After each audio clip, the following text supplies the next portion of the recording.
Taking a journey into history can really lead you into some unexpected places. What seems like a mundane, isolated event can really be part of something much, much larger. Before the Mackinac Bridge was built, ferries carried cars between the peninsulas. But today, we're not taking a simple 5-mile journey between the Straits of Mackinac. Instead, we're going from Milwaukee to Ecorse, all the way to the Panama Canal during a world war, and even to the final resting place of many of our nation's heroes in Arlington, Virginia. This is the story of the Mackinac automobile ferries. I'm Jason, and Michigan, this is your story.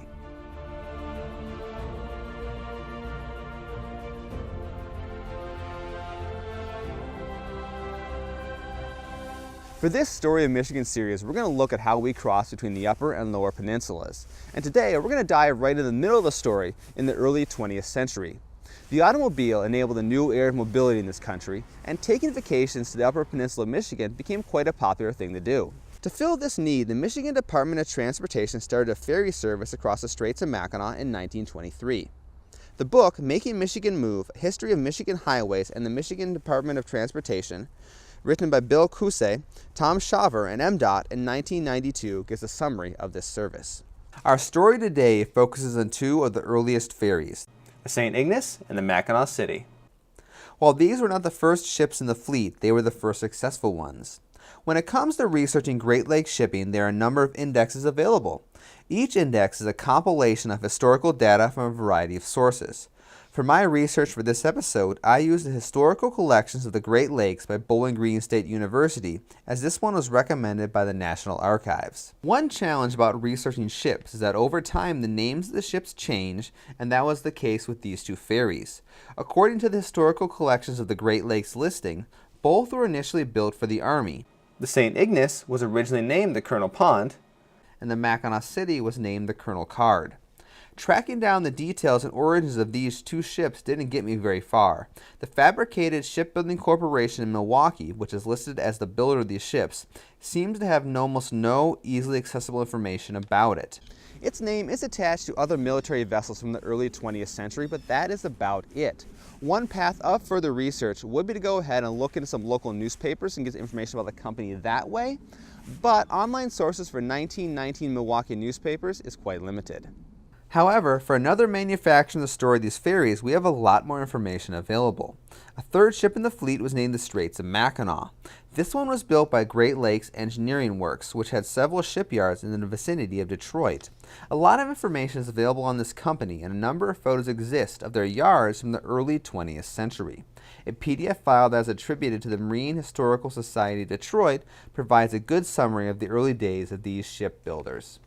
It would be interesting to explore why this company has so much saved information about it, but the Fabricated Shipbuilding Corporation seems to be a bit of a ghost. In the first episode of this show, where I covered the Barnes Paper Mill fire, I discovered it's actually quite easy to track down who owned the mill after the Barnes brothers. Now in this case, my first guess would be the fact that the Great Lakes Engineering Works built the most famous ship to ever sail the Great Lakes, the Edmund Fitzgerald. But this particular investigation will have to wait to another day. One of the earlier shipyards owned by Great Lakes Engineering Works was in Ecorse, Michigan. There's a really cool historical image collection, and it's a set of aerial photographs from 1949. These images were taken by DTE Energy, donated to Wayne State University, and converted into a massive panoramic image on Gigapans by a user account named Devin Patterson.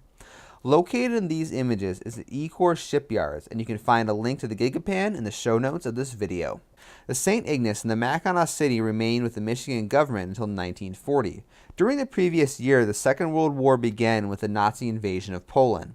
These two ferries were purchased by the U.S. government and returned to service in the Army. Here is another part of the story where historical sources become difficult to track down. When the United States Army acquired the ferries, they were once again renamed. The Historical Collections of the Great Lakes entries list the new names of the ships. The St. Ignace became the Brigadier General Arthur W. Yates, and the Mackinaw City was renamed to the Brigadier General William E. Horton.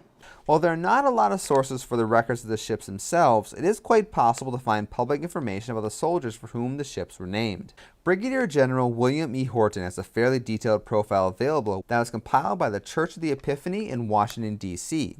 He served in the U.S. Army in the Spanish-American War and the First World War. Finally, he was buried in Arlington National Cemetery, and an image of his tombstone can be found on the official website of the cemetery. As for Brigadier General Arthur W. Yates, there is an entry on the Arlington National Cemetery website for his grave marker, but it lacks a picture. ArlingtonCemetery.net, which is a website independent of the federal government, provides details on this soldier's service record. This website describes itself as, quote, "the unofficial site devoted to America's most hallowed ground, and to the heroes and the pathfinders who rest in eternal peace and honored glory there," end quote. According to this bio, which looks to be an obituary from an unnamed newspaper, Brigadier General Arthur W. Yates served in the Spanish-American War and served in France near the end of World War I. Now it's time to talk about the service records of these ships themselves, and this is where official sources become rare. If these were United States Navy vessels, then their ship's logs would probably be available in the United States archives. However, being United States Army ships, those vessels' logs are much more rarer. It is possible they do exist, but their location is unknown. That being said, I am able to find data from reputable websites on their military records. First, begin once again with the Bowling Green University Historical Collections of the Great Lakes. For the St. Ignace, it mentions, quote, "built as a junior mine planter for the Quartermaster Department," end quote. Now this is talking about when the ship was first owned by the Army, but it gave me a starting place for digging up its World War II role. After searching through various directories of vessels from the Second World War, I came across a website called navsource.org. NavSource, which is short for Naval Resource, describes itself as, quote, "NavSource is not a business. It is a group of volunteers who are not paid for their time and efforts. We do it because we all share the same respect and love of naval history, and through our efforts provide a free resource for the naval enthusiast that has been unavailable by other means." End quote. This site has entries of both of the ferries during the Second World War, and it seems to be the only accessible source for this information.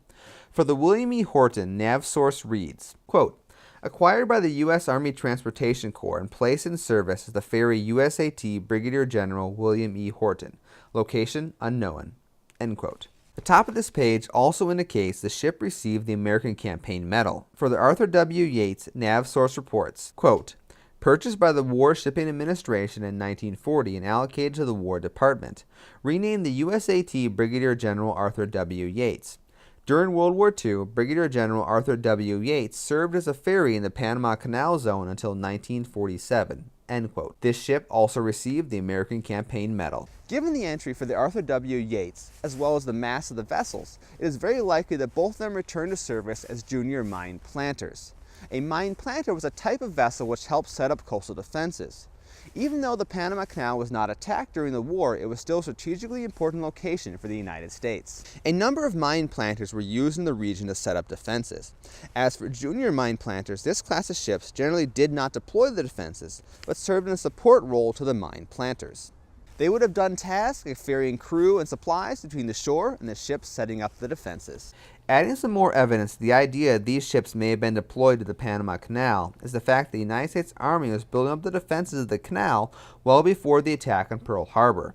Page 27 of the book, The Transportation Corps, Operations Overseas, written by Joseph Beskowski and Harold Larsell for the Center of Military History of the United States Army, contains the following lines about the Panama Canal. Quote, "The canal zone was a permanent part of the pre-war American defense system, among the first U.S. outposts to be reinforced after Hitler advanced on Poland." End quote. Not only would the ferries fit the functional role of a junior mine planter in the Panama Canal, but they were purchased at a time when the Army was shoring up the defenses of the canal in anticipation for the United States entry into the war. With the conclusion of the Second World War, we reached the final chapter in the story of the ferries. In the end, the ferry service never had a long-term future. The idea of building a bridge between the two peninsulas had been around for quite some time, and with the opening of the Mackinac Bridge in 1957, the ferry service ended. While the bridge was built to replace the ferries, its goal was not to simply replace them, but to solve a critical problem with their operation. Shown here is one of the historical markers in Mackinaw City, and it tells the story of the end of the ferries. The marker states, quote, "In spite of heavy use, the ferries did not pay for themselves and ran into debt every year." End quote. Maybe unsurprisingly, it was difficult to support this fact with reference material. While I was at the Kresge Library in the campus of Oakland University, I was able to locate a budget for the Michigan Department of Transportation from the early 1950s. This document was scanned by Google at some point, and it was included in the Hothy Trust Digital Library. It was the earliest budget I could find. According to this document, the state of Michigan spent about $2.3 million on ferry operation during the 1952-1953 financial year. How much money did the ferries make that year? Well, I don't know, but I do have revenue numbers from 1949. According to a report titled Report on Traffic and Revenue, Proposed Mackinac Straits Bridge, from January 22, 1952, the ferry revenue during 1949 was a little over $1.1 million. Obviously, this is a very incomplete picture, but the little we do have is not painting a very good financial picture for the Mackinac ferries. After the end of the ferry service, the record of the ships becomes quite muddy. Some continued operation in other parts of the country, some were sold to private companies, and those kind of records just disappeared from history, and still others were scrapped. NavSource provides this bit of information on the St. Ignace. Quote, final disposition, possibly wrecked at Raritan Bay, New Jersey in 1952 or scrapped in 1954. End quote. Another possible fate of some of the ferries was that they were intentionally sunk to form new reefs. With that, our look into the story of the Mackinac automobile ferries is complete. Now I realize I didn't really talk a whole lot about the actual crossing, and there's still plenty more to uncover at the other ferries. This part of the story was absolutely fascinating and just had to be told. So when I go ahead and return this series, I'm either going to move into the future and look at the Mackinac Bridge, or I'll spend some time in the past to see how the colonists and Native Americans crossed the straits. You can find all my sources in the notes below, and if you have anything to add, please feel free to share it in the comments. Once again, I'm Jason, and Michigan, this has been your story. Thanks for watching.